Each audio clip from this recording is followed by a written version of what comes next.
So first of all, what is post-colonial studies in disciplinary terms? At least in the United States, post-colonialism or post-colonial studies is a subfield of English studies.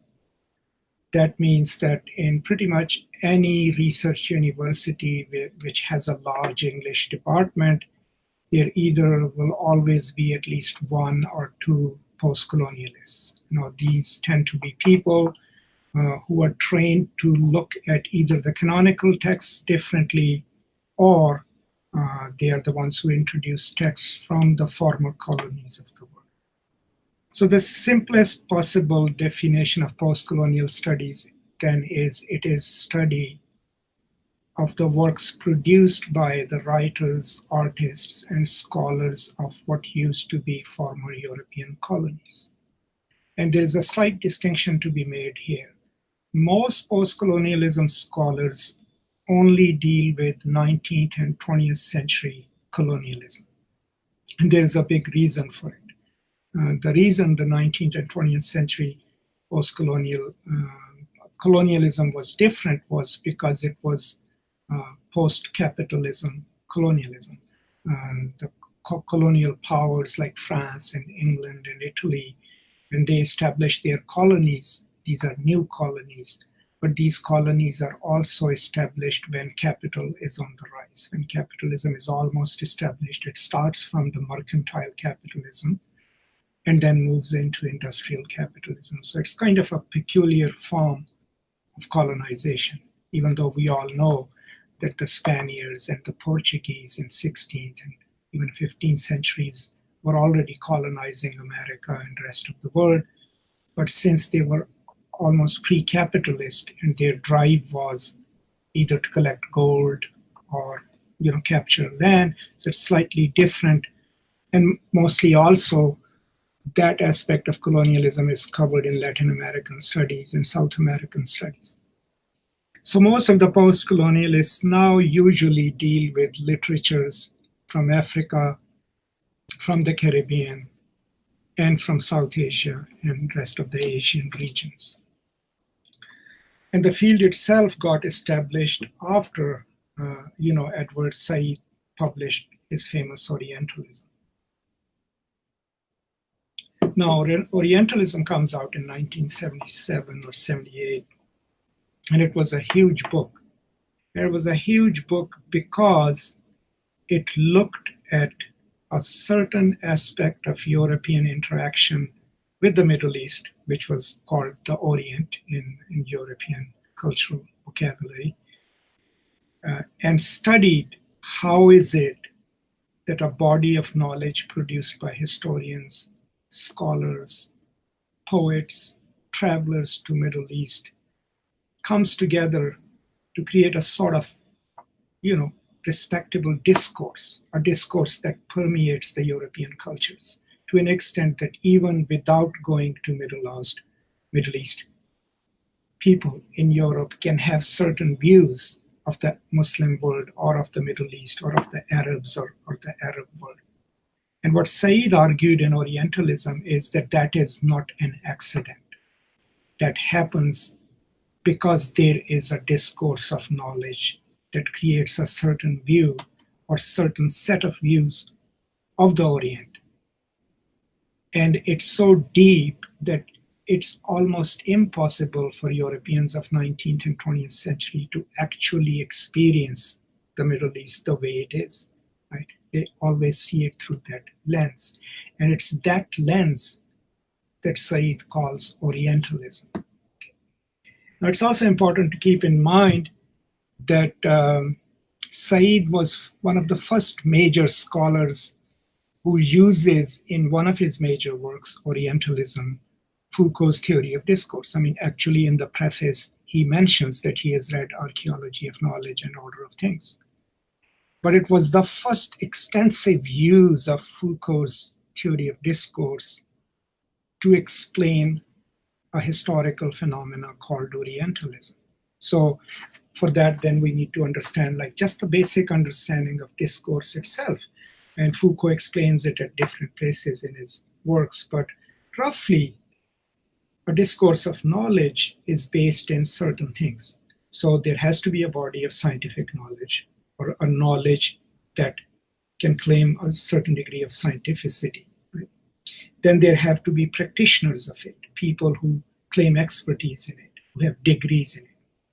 Then there has to be some kind of institutional prestige. These people need to be associated with institutions of learning, or philosophical associations, historical associations. And these are the people that Foucault would call the enunciating subjects. They have the knowledge, they have the power, and the necessary expertise to pronounce certain things about other people. Right?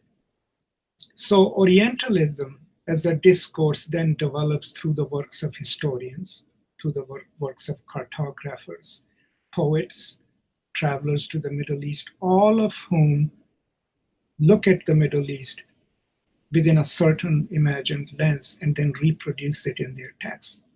And that body of knowledge then is used on a popular level, but also on a scholarly level, to see the Middle East to a point that even when you're in there, all you're checking is whether your experience of the Middle East matches the expertise that you've read on it or not. So when people read Orientalism, there are different kinds of criticisms of Orientalism. So some criticism comes from the American right, and most of it actually completely misreads the book and its intent. Then some criticism also comes from the left. And mostly what people indict Said for is this, that within the pages of Orientalism, even post-colonialists, you do not see the natives of the Middle East having any agency at all. It seems as if they are a pure construct, something constructed by the Europeans themselves. And I think that's kind of a misguided critique of Said, because in Orientalism, Said's project is not to map instances of resistance. Said is not teaching us the history of local cultures or agencies. The project of the book is to explain as to how the Europeans created this way of looking at the Middle East. And obviously in doing so, then he's mostly reading the European text. He's mostly reading how they represent the Middle East. And then, of course, goes on to suggest that that mode of looking at the Middle East is, of course, racist, and also based in certain tropes and certain belief systems that are very far removed from the real Middle East. And obviously, Said wrote other works as well, so kind of indicting Said for not necessarily representing the acts of agency and resistance by the natives is kind of, I think, for me, it's some kind of a moot point. It's kind of like a fake criticism. But anyway, people do criticize Said for that. Now, to me, when I try to explain post-colonialism to people who may not be scholars or students of post-colonialism, I just use a rough example, a very basic example because most people are familiar with, Robinson Crusoe, the novel by Daniel Defoe. So I tell them, okay, post-colonialism is simply the same story told from the point of view of Friday. And that they get it because they know that the story of Robinson Crusoe is told from the point of view of the European person on the island who's Robinson Crusoe. But what if Friday told that story? Would it be different? Because, of course, it would be mediated through Friday's experiences, who lived there, and suddenly this white man comes along and makes him a slave. And so that's what post-colonialism is to retrieve historical and cultural narratives that might have been silenced by the European colonizers. Because after all, one aspect of what we study about colonialism is as to how did the colonizers develop a system of governance and education which made the native cultures and people living in the native spaces if not hostile to their own culture, at least disdainful of their own culture. So one aspect of postcolonialism then is to retrieve works that tell the stories that might have been silenced, that are not canonized in the Western canon. And that's what we call a retrieval, a historical or cultural retrieval. So a lot of postcolonial scholars would then go into their own historiography or their own body of published or oral tradition and retrieve stories to offer as a mode of a different way of thinking or imagining or living the life. Now, if you look at India, the Subaltern Studies Project, all 10 volumes of it, is kind of a retrieval project. It's a project that says, okay, our national history is being told from the point of view of the national elite. We need to go and retrieve the stories of the people themselves, what happened to them, people who are on the margins of Indian society. So that's how Subaltern Studies comes to be. Now, in the American Academy, postcolonialism can take many forms. Okay, so initially, if you look at how the textbooks were developed and what the philosophical and theoretical leanings of the early main scholars was, it tended to be mostly people who, like Said, who was trained as a modernist. And of course, he was also trained in philosophy, and he's a classically trained scholar. Similarly, we have Gayatri Spivak, who translated Derrida, is a deconstructionist, feminist, somewhat a Marxist as well, right? But she's the one who came up with the term post-structuralist, but she's also considered a post-structuralist. Then we have Homi Bhabha, who combines post-structuralism, Lacanian psychoanalysis. So all of these three major critics, in one way or the other, can sometimes be called culturalists. Well, these are the people who look at history and literary texts from a cultural point of view or from a linguistic point of view, and there is nothing wrong with it.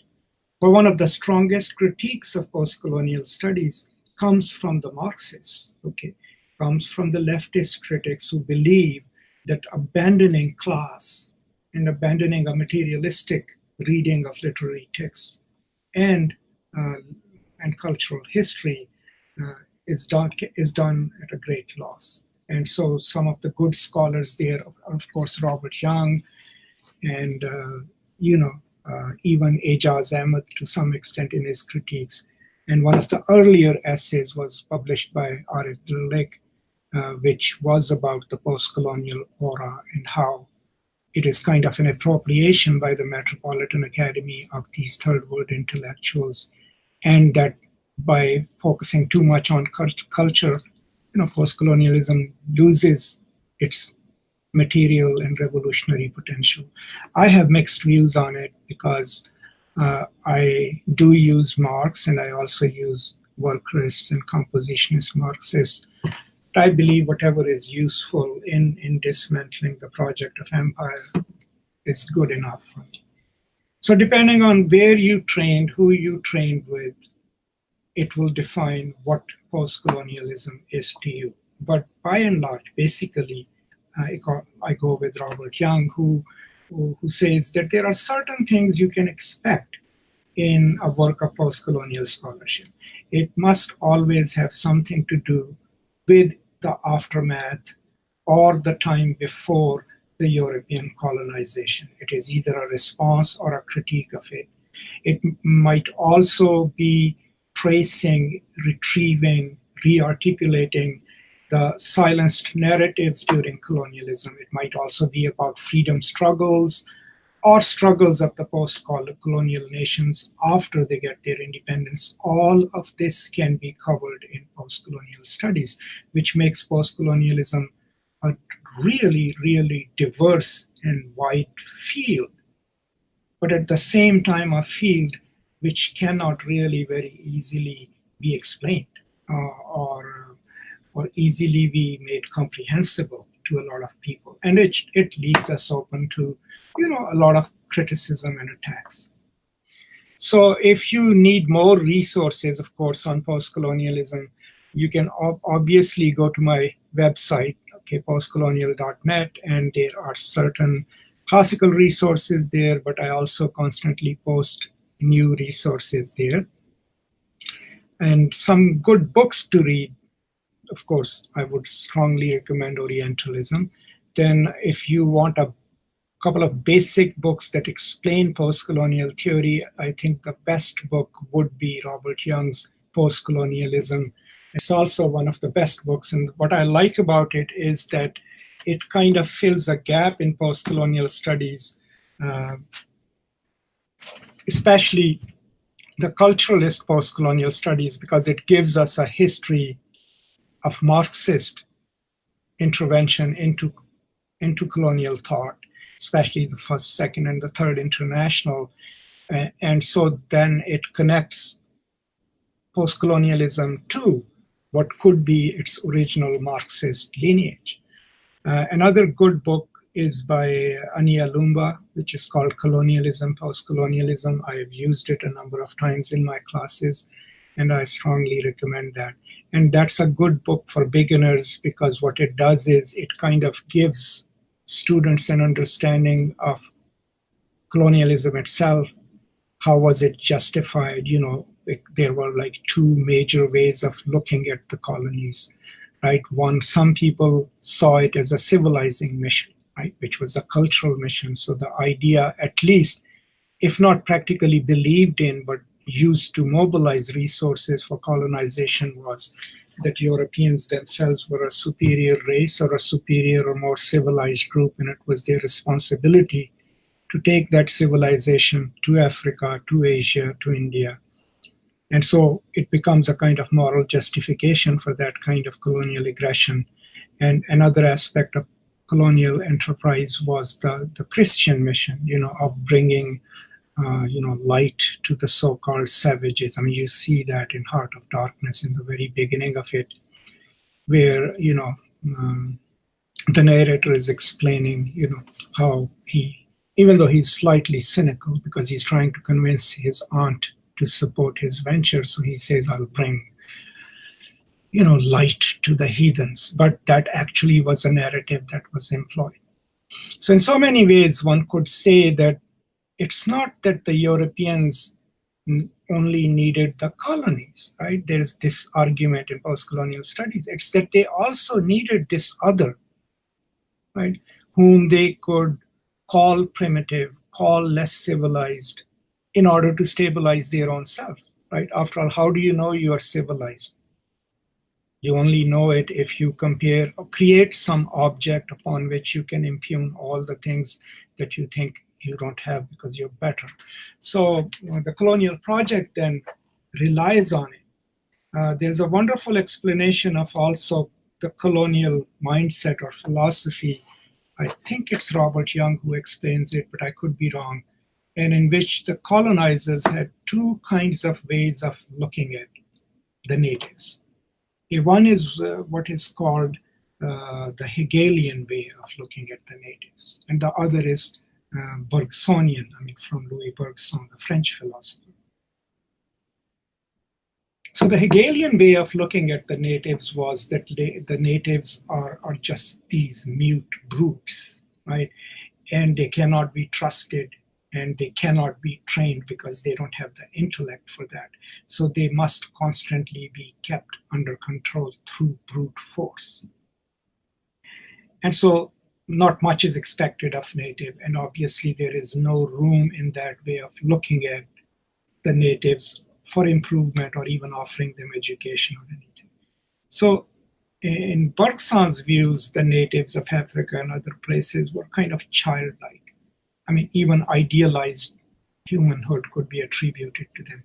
And there was a possibility that if they are childlike, then they could be trained through education, through dialectics. And you can see these two views at play in different stages of colonialism in the world. If you look at the colonization of Congo, right, by King Leopold II, which is one of the worst examples of colonization, you will see that all he sees that land is a land from where he needs to extract resources. So there is no need to train the natives or incorporate them into the system other than their slave labor. But when you look at the British system in India and elsewhere, they do acknowledge probably at some stage of their colonial enterprise that the natives need to be trained. The famous Macaulay speech and the Anglican and Orientalist debate was about, okay, do we let them do what they've been doing traditionally, or shall we give them an English education and make them part of the Commonwealth? Right? These are all the major debates of the colonial era, and most post-colonial scholars write about them, talk about them. Gauri Vishwanathan is a big name. Her book was about the English education system in India, its institution, and how it worked. And I think it's called Masks of Conquest, right? So that's one aspect of post-colonial studies. Going post-colonial studies now. So as far as the American Academy is concerned, it's not at its height, at its peak as it used to be in the 90s or late 80s. Okay? Because in the 90s, every department wanted to hire a post-colonialist. And now it's kind of slightly petered out, but not necessarily because people are not producing better works. No, it's also because the field has expanded itself. You know, it has made alliances with other areas, with Latin American studies, you know, with eco-criticism, and that I see that as a strength of post-colonial studies, because it is open to adopting different modes of thinking and even borrowing from different disciplines. And is it pertinent in today's age? Absolutely. Do we need people thinking about empire, about colonialism or neocolonialism? So, for example, one of my subfields of studies is neoliberal globalization.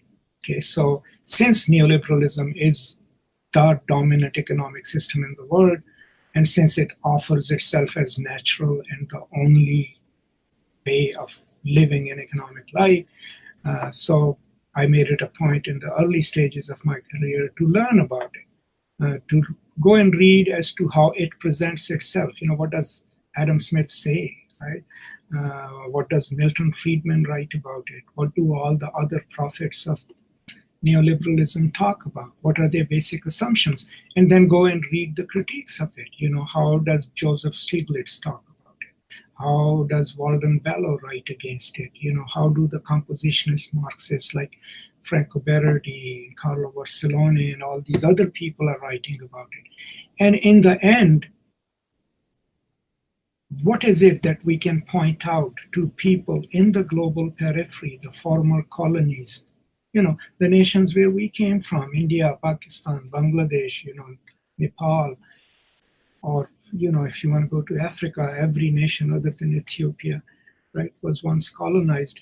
How do we develop a body of work bit by bit as scholars that offers critiques of this huge economic system, which is not, it doesn't just offer itself as natural, but which also forces itself upon every nation on this planet, which tells these nations, this is how you must restructure your economies, because it has the global institutions on its side. I mean, look at Pakistan right now. Pakistani government, every single step that they are taking, maybe it's good for Pakistan's future, I don't know, but every single step that they're taking in the economic sphere, raising taxes, raising the rate of gas, bringing more people into the tax fold, right, creating different tax brackets. They didn't just wake up one day and said, you know, we need to do this. No, I mean, IMF absolutely told them, here is a list. This is what you need to do if you want us to extend your loan and if you want us to keep funding you, right? So these are global imperatives of neoliberal capital, deregulation. And so people like me in post-colonial studies then go and study, okay, what is the cost? What happens when the state surrenders its redemptive functions? Right? So there's a beautiful book by John Rapley called about the downward spiral of neoliberalism, where he talks about neoliberal globalization, and he mentions that, there are two regimes in it. Every economic system has two regimes, right? One regime is what is called accumulative, right? Can we make money under this system? Right? The other regime in any economic system is distributive. How are the resources distributed? Now, in neoliberalism, the accumulative regime is great. If you have money, if you have capital, chances are you will be able to make more money, okay? Because that's what the system is geared towards. But it's the redistributive regime which is weak, because the state no longer collects more taxes and then redistributes them through a safety net. The state has privatized so many of those functions. Okay, so if we study that, what are the consequences of it? That's what we need to study as post-colonialists. Like when the state gives up on its redemptive functions, when it stops caring for its own people and privatizes that, right? And that takes us to a second question, and that is, how does a state create loyalties? Right? And that comes from Achille Mbembe's beautiful book on the post-colonies, right? And this is what I'm trying to say some post-colonialists like myself do. Right? So if the state can no longer appeal to the people through good works, that means the state cannot create what is called social debt. Right? How did the state create the social debt? I mean, think of India, Pakistan, Bangladesh, all these countries where about 30 years ago, if you ask someone, who would you like to work for? They would tell you, for the government, right? Because the government jobs came with certain protections, right? You had a permanent job, you'll get your allowances, chances are you'll get some health care and some retirement, and there'll be a symbolic value to that as well, right? And so when the government gave jobs to the people, it couldn't be very efficient. So chances were if they needed 300 people, they will probably hire 3,000 because they were paying them all. But in the process of doing that, they were also creating social debt. These people who worked for the government had their loyalties aligned with the governments because their livelihood depended on it. I always use the example of Pakistan Railways. Okay, Pakistan Railways has about 83,000 employees. If you look at the infrastructure, the railway tracks go from north to south. All along those tracks are train stations, people from running the stations to doing menial labor. All of them, 83,000 people, are government employees. Their families depend on the paychecks that the government send them, everything. Now, someone comes along, like a Japanese company or a Chinese company, and says, this is too wasteful. You could run this entire train system with 400 people. We can make it profitable. And that makes perfect sense in neoliberal capital, right? Spend less money, make more profit, run efficient system, just privatize it. But here is the deal. If you privatize Pakistan Railway and run it with 400 people hired by a private company, you have just laid off 83,000 people. These are the people whose loyalties were with the government because the government paid them, took care of them. Chances are if someone came to them and said, hey, I'll give you 10,000 rupees, would you blow up that part of the train track? And they was like, no, man, that's my livelihood. Why would I do that? Right? Now you've created 80,000 people who are out of jobs and who are resentful of the government. Right? So that's why John Rapley suggests that with the rise of neoliberal economics, the relative inequality has increased. The poor are increasingly becoming poorer. The rich are becoming richer. And that people, human beings, usually have no problem with inequality. They already internalize through socialization that some people are going to have more in this world than the others. It's the relative inequality that bothers people, right? When they look around and say, okay, I work hard, I do my share. Why is it that I'm not getting anywhere? And these people who are parasites, who are corrupt, constantly keep getting richer. And it's that then that radicalizes people. So privatization of government functions, right? And the destruction of the safety net is what creates these bodies who can be enrolled by forces who will come and tell them, hey, we'll pay you. They will just do it for the job or for a paycheck. Or people can come with a more seductive message and say, come and join us, right? We'll give you a gun and we'll overthrow this system. And when we overthrow this system, you will inherit the earth, right? And so the fundamentalist, the right-wing groups rise wherever neoliberal policies have been implemented, wherever privatization has happened without the protection of the safety net, the reactionary right has risen. There are private groups, violence has been privatized. There are militant groups, private groups who police the streets, who tell people what to do, and who sometimes fight the state. Now, how did postcolonialism get there? Right? Simply from coming from a study of colonies to the current global system and how it works. And then as a postcolonialist, your job then becomes, okay, what is the current system in the world? Most powerful system, political or economic? How is it being proffered to what were the former colonies or to the developing world, right? And what is wrong with it? Is there something that we can point out, produce a body of work that tells the leaders or the people in the developing world that maybe what you're agreeing to is not in your best interest, right?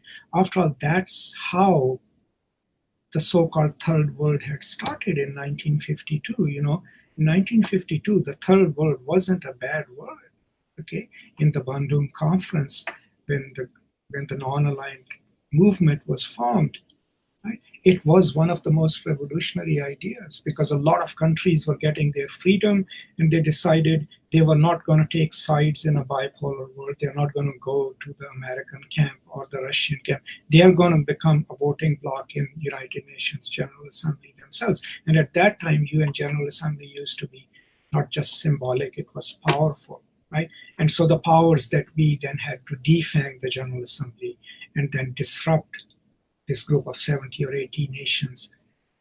But at the time when it came, third world was the alternative to the first and second worlds, right? It's no longer so. But then these are the questions also that postcolonialism asks, and some of us in the postcolonial field of study deal with. Then depending on your training, if you were trained as a feminist, then you will, as a postcolonialist, start studying rights of women here in the metropolitan cultures, but also in your native communities. And that's also one form of doing post-colonial studies. You could do materialistic post-colonial studies.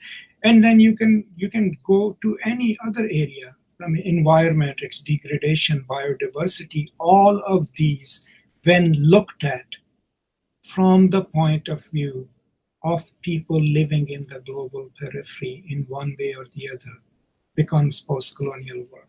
Right? And then those of us who are in literature departments then go and pick up literary representations of that. A novel from Nigeria, a novel by Ngugi Thiong'o from Kenya, right? Emechita from Nigeria. So since the stories we tell are by and large either representations of the living culture around us or an imagining of it, right? We use these literary texts not just to teach our students in the metropolitan cultures about Africa or about India or about Pakistan, not exoticizing it, but using these texts to tell the stories of what happened there or what is happening there. And on a larger scale, if you do critical pedagogy, which is also, post-colonialists do, maybe if we can find some commonalities with people represented in those novels, maybe we can also create some kind of empathy for those people, from the people who live in the privileged parts of the world. So all of these are some of the areas that post-colonialism, deals with. And I have a question here: why some post-colonial writers, especially in Indo-Pak region, self-stereotype the self through texts or media? What is the importance of re-Orientalism? That's a really good question. And it's Zara who has asked it. First of all, I don't agree with the term reorientalism because it's based in a misconception. It's based in a misconception that an individual can orientalize. Now, the most important aspect of Edward Said's work about Orientalism wasn't that anyone can go and say something about India or about the Arab world. No, you had to have power. Okay, how much power? Like he uses the example of Napoleon's invasion of Egypt. Right? That's the beginning point of his study. So you have to have the power to conquer a space, and then have to have the resources and access to record it. Right? That's what Napoleon does in Egypt, right? He brings an army, Said says, but he also brings about 3,000 scientists, ethnographers, geographers, and he records Egypt, records it, publishes it, and sends it back to Europe. So to really orientalize a space, you need the power to be there.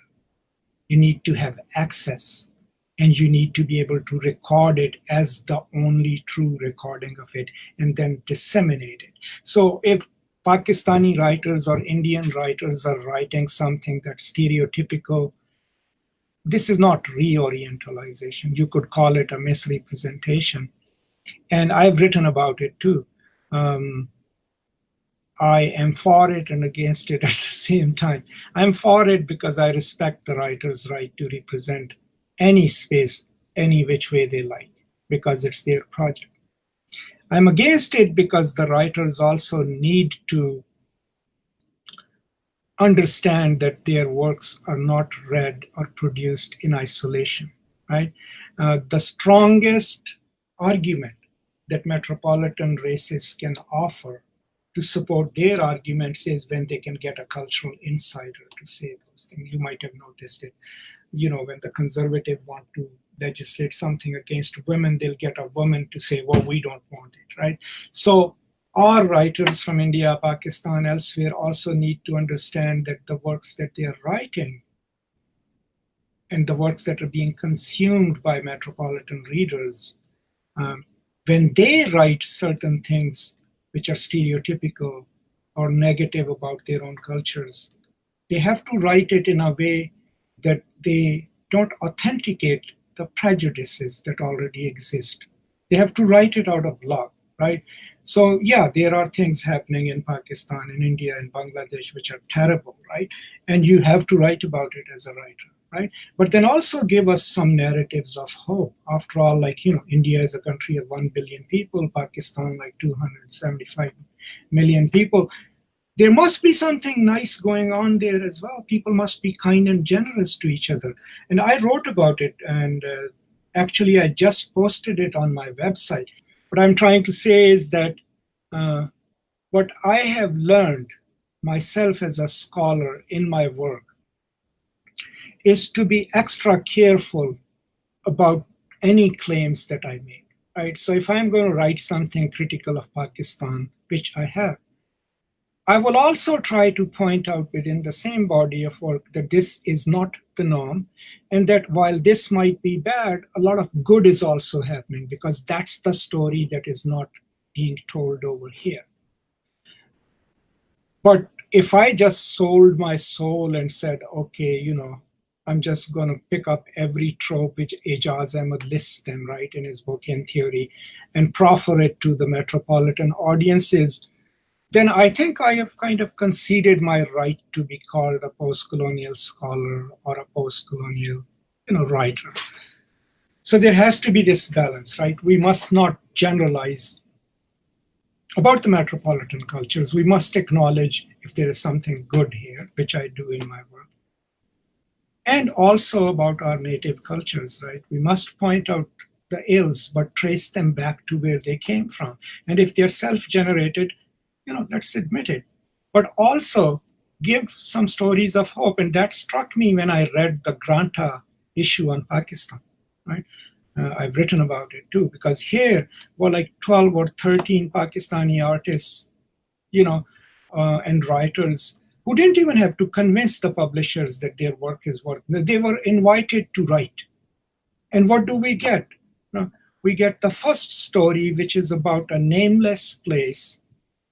So it can be anywhere, Pakistan, inconsistent within its own logic, a story of rape and incest, magic realism, fine. But that's the story that we came up with. The author, I'm forgetting his name. Another story is about a beheading. So even when our authors are given the chance to, lovingly represent their own culture, they still default on the pre-established tropes. And I think there is something wrong with it, because if we don't tell, I'm not saying propagandistic stories, no. If we don't tell stories of hope or stories about things that are redeemable in our cultures, then who is going to tell them, right? So that also is a post-colonialist point of view, right? That's what we do here in America, elsewhere, is, we walk into a classroom, I walk into a classroom, Pakistan walks into a classroom, right? And we have to be aware of that. And similarly, you, while you are there, when you write, have to be aware of the power of your words, or ask yourself, whose purpose do they serve at the end of the day, right? If you read your own writing, who are you enabling or empowering? Now, it goes without saying that the critique of the nation is absolutely necessary. And I mean, I just wrote something about Ngugi Thiong'o's Devil on the Cross, which is a stringent critique of Kenya's elite system. But if you read that novel, you will realize that it's done out of love, right? There is nothing against people of Kenya in it. They are the ones who are the victims of the elite, and the elite are in league with their global partners. So it's that kind of critique that is absolutely necessary, and that kind of subtlety, I think, that our authors need. Okay, so the post-colonial author is kind of doubly inscribed, okay? Whether they, even if they are diasporic, even if they live in Canada or Australia or United States, right? Part of you would be Canadian, part of you would be American. But you cannot escape your Indianness or your Bengaliness, especially if, as a creative writer, you write about those cultures, right? You take it upon yourself to tell a story set in Bangladesh, tell a story set in Bangalore, right? Or a story set in Karachi. So you're using the raw materials of your primary culture.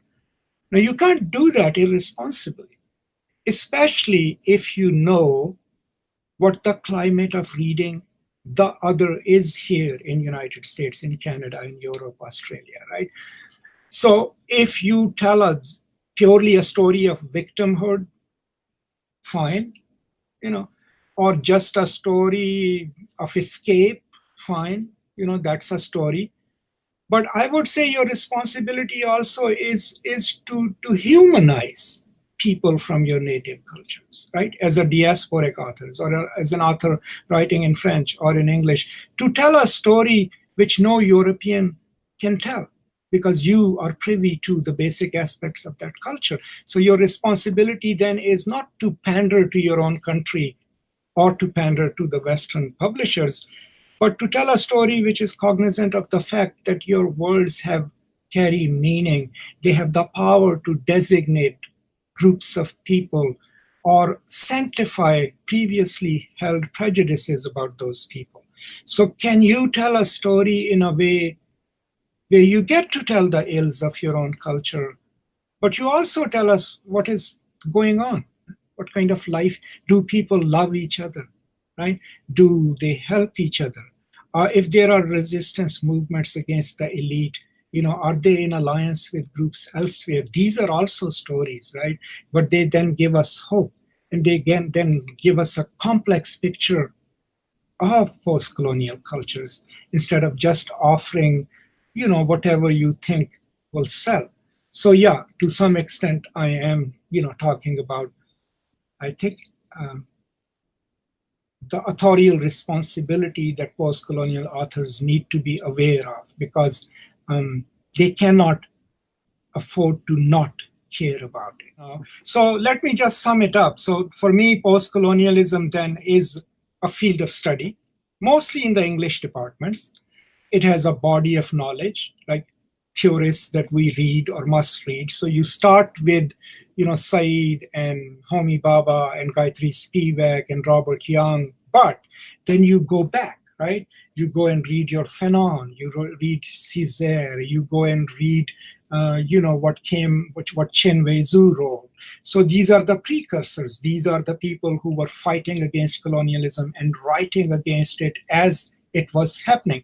So you don't just say Said started post-colonial. No, maybe he made it, something worthy of study, but the body of work goes back, right? C.L.R. James and all. Then we borrow from French philosophy, we borrow from German philosophy, we borrow from the works of Gandhi, from Iqbal, from Faiz Ahmad Faiz. So all these people that we have access to through our linguistic expertise, they come to bear, so they make a body of work. And the purpose then is to teach literature, let's say, first of all, which is either produced from the former colonies by either the authors who still live there or who are diasporic authors living in the West, and then trace the issues that they talk about. Now, what was colonialism historically? What were the brutal aspects of it? What happened in the post-colonies, post-independence, what is happening there right now. So these authors then give us these texts, which we cannot just teach ipso facto as, oh, this is the truth about India, this is the, no. We have to still read them critically and train our students to read them critically. But throughout, the project is, first of all, to make our students in America and Canada here aware of these cultures elsewhere, these living, breathing cultures with literary and cultural histories. But then also maybe to train them to be, slightly empathetic towards those people, not just see them as others, see them as foreigners, but as fellow human beings with whom they share a planet. So that's also part of post-colonialism, right? So it's critique of power everywhere, but also possibilities of solidarities, right? Getting to know other cultures, maybe loving our others.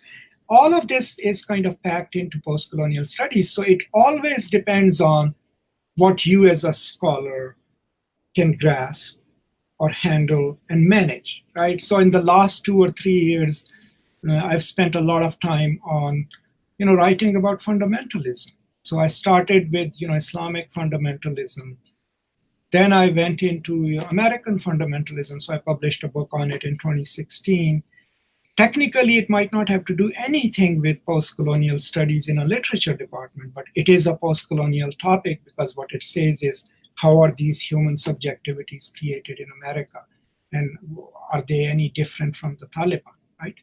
Next book, another topic was bothering me. I was reading materials about ISIS, and I was like, there are many books about ISIS. I want to write one in which I want to ask questions for my own education first. How does someone come to be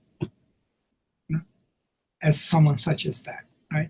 And so that was a project which had nothing to do with literature, but it had something to do with texts. How are these people reading their texts? How are they interpreting it?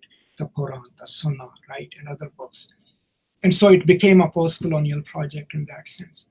So my forthcoming book, it's called Democratic Criticism, Poetics of Incitement and the Muslim Sacred, is yet another a different topic. All it's trying to say is, picks up the Rushdie affair as its starting point and trying to explain why is it that so many Muslims felt so enraged and anguished about the publication of the Satanic Verses.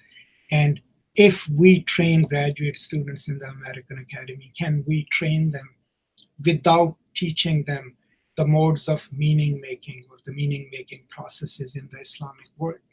Because you would not expect us to graduate PhDs who don't know how to read a text within its cultural context over here. But can they manage to teach texts about the Islamic world without even knowing how people experience life, or how discursively their imagination is produced. I mean, not as a monolith, but in particular places. So that's what that book does. So in one way or the other, you find what's your strength. So it always can be on different topics, but it deals with issues of power, right? Issues of representation, historical and contemporary.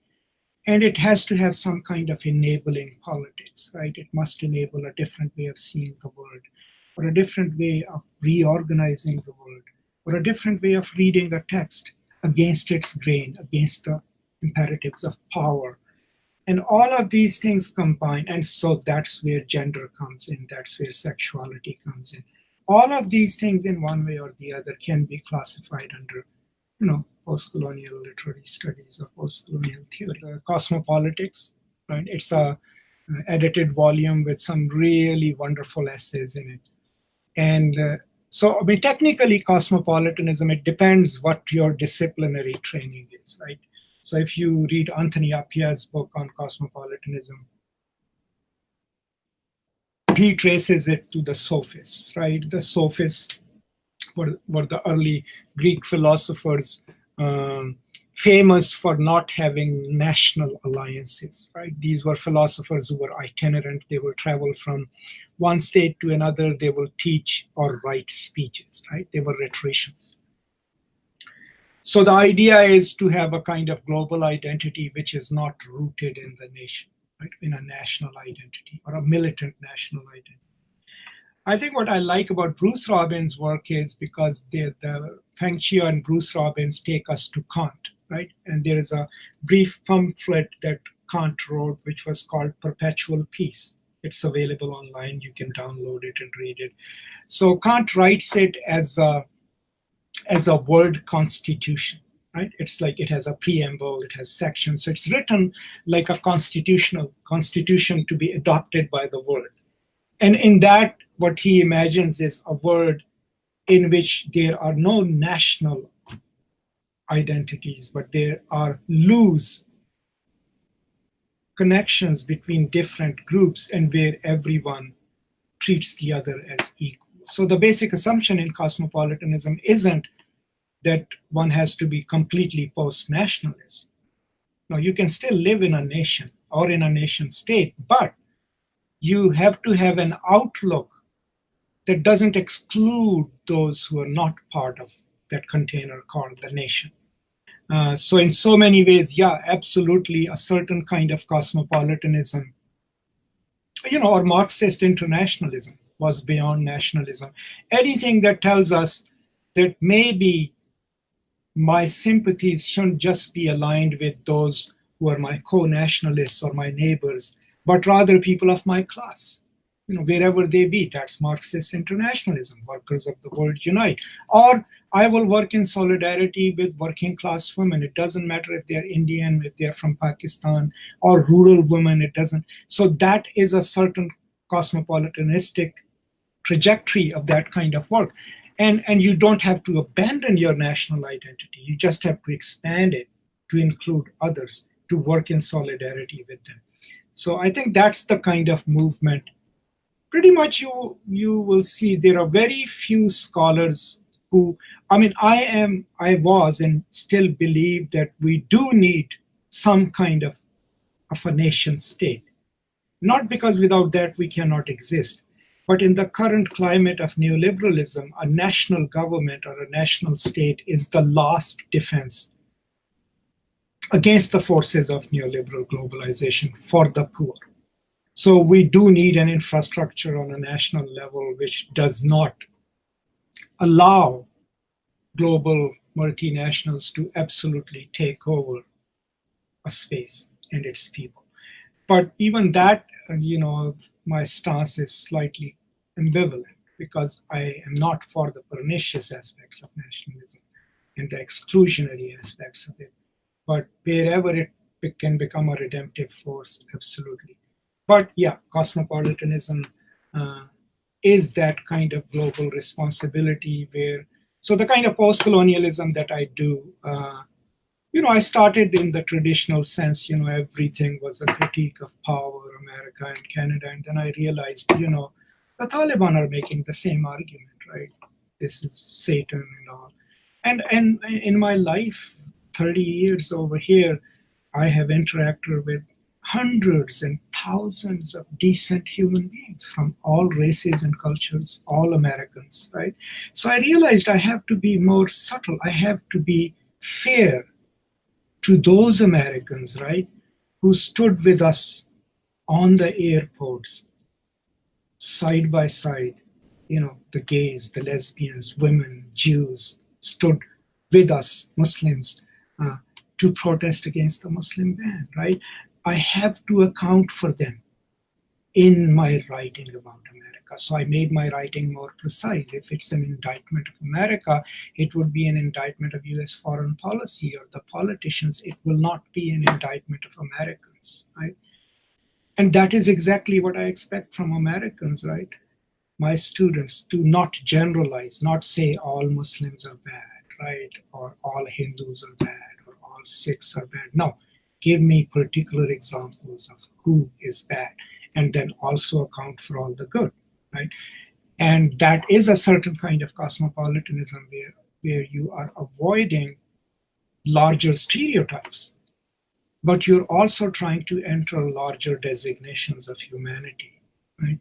And still, hoping to, keep your work critical of power. Okay, so like I'll pick up again because since Nida is here and she's an artist, I love her work, by the way, to also point out that one of the biggest indictments in Orientalism by Said was of Orientalist art, okay? And especially the Dutch painters. These were the painters who would always paint, caravans and these sensual women and like men lounging and smoking their hookahs in the desert. And what Said said was that what those paintings did was they created this aura of a timeless Middle East, as if the world moved on and became modern, but somehow Middle East was caught in this time warp, right? And that aspect, the sexualized women, the hashish smoking men, assassins and all, is what he considered a very powerful Orientalist, form of art, right? And so as an artist, then, I'm pretty sure Nida is already aware of it, if your art is representational, and if you're trying to do something with India, Pakistan, the Middle East, when you paint something or create something as a post-colonialist, then you have to ask yourself, okay, which pre-established stereotype does this fall into, right? Am I, without knowing, perpetuating a certain mythology of the East, right? I had a wonderful experience, kind of like a funny experience at UNT. A few years ago, we had a South Asia conference and different students groups had their desks there.